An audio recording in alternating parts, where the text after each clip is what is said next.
We are going to begin with the weather and another smothering heat wave for much of the country. This morning, more than 70 million people are waking up under heat alerts stretching all the way from Texas to Maine, and the Northeast could potentially see record-breaking temperatures today.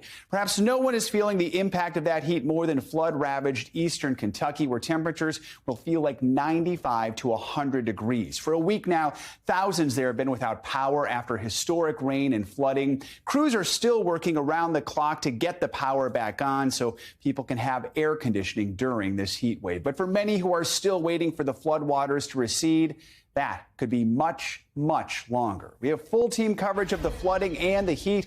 We're going to get to NBC News meteorologist Michelle Grossman with your forecast in just a moment. But let's begin with NBC News correspondent George Solis, who is on the ground in Lexington, Kentucky. George, good morning to you. So this heat, it's not only dangerous, it's also impacting the search and rescue efforts there in eastern Kentucky. What are you hearing from rescue crews?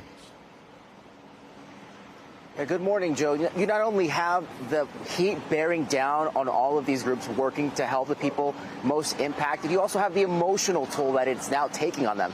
Keep in mind, many of them, as you mentioned, are working around the clock, and they are contending with a lot of the same issues that are impacting a lot of the affected homeowners, right? They have little food, little water, and they're running on little sleep. And they're going into some of the roughest areas at this point. And on the subject of heat, well, they're trying their best to stay hydrated. They're trying their best to find those pockets of shade and taking those breaks when necessary.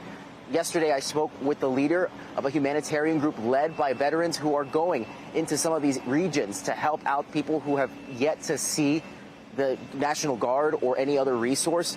And they are just heartbroken about some of the images that they are seeing. Here's what one member had to tell me.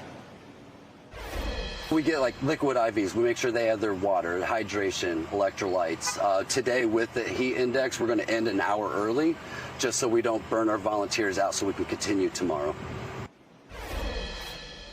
You can imagine a lot of these volunteers, Joe, are working beyond that. They are doing everything they can to get help to everyone impacted. Thank goodness for those volunteers. You know, George, so many people lost almost everything in these floods. They lost friends and relatives. Now they're having to deal with these temperatures that could reach triple digits. So what is the state doing to make sure people are as safe as possible? Do they have the resources they need?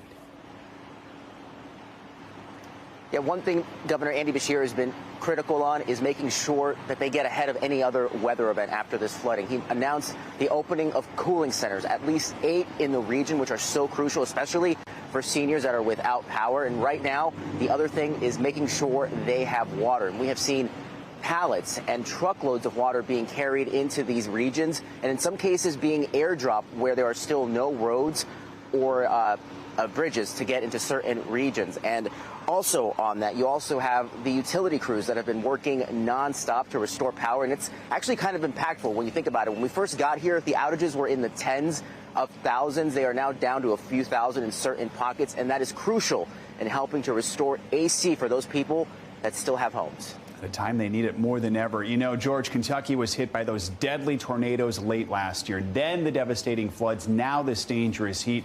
You've been talking to us all week about the resiliency of these communities. How are they dealing just with challenge after challenge coming from Mother Nature? Yeah, Joe, and this is one of those cases where the worst is bringing out the best in people. You have people who have been impacted by other weather events on the western side who have driven miles to help out their neighbors here on the eastern side of this state. They are bringing food, they are bringing water, they are bringing medical supplies. Sometimes you have complete strangers helping strangers, just there to listen to people who have been through the worst right now. And it is just such a show of solidarity and support. People here united in a way that is really just emotional in some cases. And I should mention, there's also a relief fund that the people of Kentucky have started. At this point, it has raised more than $3 million. Joe? Very impressive. George Solis reporting from Bluegrass Country. George, thank you so much. Thanks for watching our YouTube channel. Follow today's top stories and breaking news by downloading the NBC News app.